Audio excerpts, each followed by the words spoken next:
It wasn't pretty for a lot of it, but you end up with, I think it was a 19-point win. Just what did you think of, I guess, the way y'all got better as the game went? Again, if you were in here, this room in the pregame, I told everybody it was not going to be. Lots of reasons, not excuses, lots of reasons. One, we had an extended break. I chose to do that. This group knows that we'll set them up for adversity, which we did. We gave them a really long break.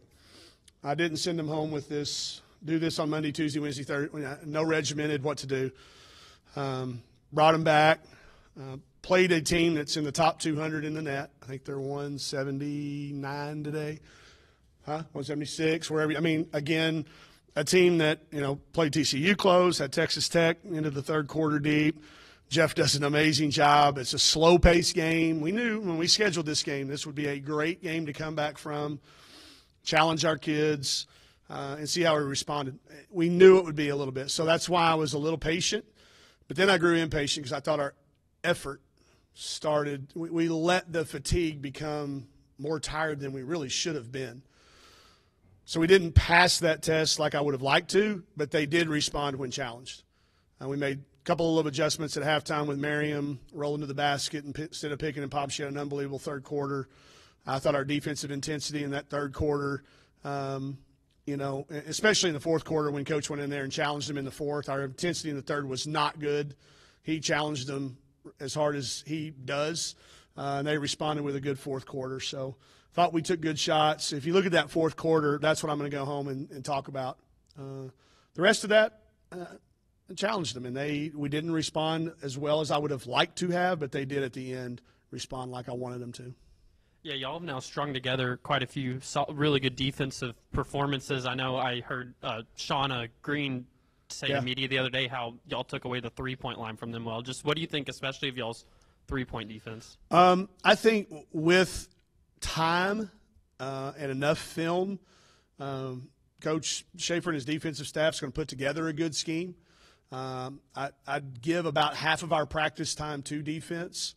We used a little bit more on offense and get back in shape so this time, but I think our group does a really good job of executing what he wants defensively. We make some mistakes, and every mistake that we do make is obvious, and we try to correct it as we go because we know what's coming. I think our roles are very clearly identified. I think for the most part they are genuinely accepted, and our kids are doing what they do. I mean, you look down here and Mary, Sather, again, don't ever get used to seeing 17 defensive. I mean, it's amazing to me that a kid can continue to do that against the people we've played. I don't know where the number falls today to Dorita, but she knows what I'm talking about. Our wins are in the top 10. We have one of the top 10 average wins of our 13 now of anybody in the country, not just our league, but the country. So our wins are against good people, and we know how good the losses are. So for her to do this for a sustained period, for Talia to do what she does, for Miriam, for Mac to continue to do what she does, Sam changing the pace of the game offensively when we needed a change of pace, Jenna, valuable minutes for us, Keith's good minutes for us, and Christina. So I think everybody's role now, we're going to sit down over the next 2 weeks and really have some deep conversations about executing. But for us to win all four quarters against those guys, I don't know how many times they've been beaten all four quarters because they've had the lead against some good teams. So I'm going to roll into 24 pretty happy with our non-conference schedule. Last thing I'm going to ask is that third quarter you talked about getting Merriam involved. Was kind of, I guess, whenever y'all started to create separation, and Talia just kind of finished him off with some big buckets. Just what do you think of those two? Well, that they took what the defense gave us. They were really indicative of, when she drove it in and had the close play, it was a charge or an and one. It was a really bang-bang play. They started doing that, so it was opening up the roll. And then we took advantage of that, and then it opened up the drives again. So just that we are learning not to try to force the action. I can't control what Incarnate Word does on their defense. Neither can they. If they want to run over there, then we've got to have the roll option.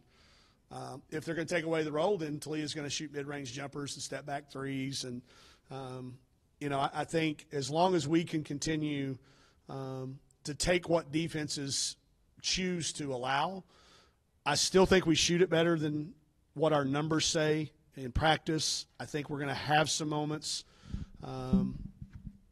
where we have nights when that's back to, again, 13 or 14 for 28 instead of 8. But I thought our quality of shots was pretty good. I thought our balance was good. For us to hang in there on the boards, we were down at half in that area, and we gave up too many offensive ones, but I thought we cleaned that up. You mentioned the 7-day layoff. Just how important going into SEC play, coming off of that, was it to get a win? Obviously, it's like you said, it wasn't clean all the way through, but to go into SEC play on Thursday on a good note. Yeah, I'm not going to say it wasn't clean. I mean, it was hard, but they're a hard team to play against. So I think for our confidence, it's obviously important.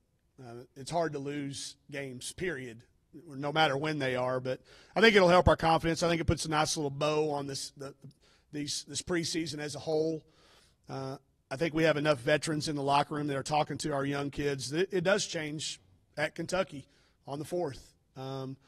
But the goal's still going to be 10 feet high. The ball's still going to be round. All of those things are there. Kentucky's having to go through the things just like we do, as does everybody else. I said earlier on, the team that handles these 2 weeks without class, I think we'll get way ahead of everybody else. So I want to make sure we get off to a good start. This is, step one of about a 10-step thing that needs to go right for us. Recover, watch a little bit of film, fix the things we need that were controllable, and then we'll start turning attention to scout specific to Kentucky. You mentioned the importance of starting quickly in SEC play. In your experience being here, what is the key to getting a quick start in SEC play off the non-con? Having kids that understand, how it is different. That a play today, maybe that we look back on and go, you're going to look back on that, and it could be the difference in the game. The value of every single possession. It's really easy for our upperclassmen to tell that story because we had 6 games in league last year that were easily decided by one possession. So I do think making that transition, we've had moments where we can point that out, but now it gets to be magnified. Everything's just going to magnify. Intensity will magnify. Pressure will magnify. Focus will magnify. And just having them as prepped as they can be. I can't help Talia and Carly Keats and Jenna Lawrence and Christina and those guys. And really Miriam, too. Miriam's in a new role. Those kids, they're going to have to experience it a little bit. But I'm going to really rely on Mac and Sam and Saylor, too, who played every game last year in the league, to make sure that they don't just hear it, that they understand it. Thing for me, 15 games here, non-con. You mentioned the tough opponents you've played. What's the biggest thing you've learned about this team throughout that stretch? That they are adaptable to a number of different things. Like, we've thrown a bunch of stuff at them, and they just kind of keep taking it and keep coming back. I think I still don't know yet, but I think this is a group that when the adversity hits, that we're going to deal with. It's coming.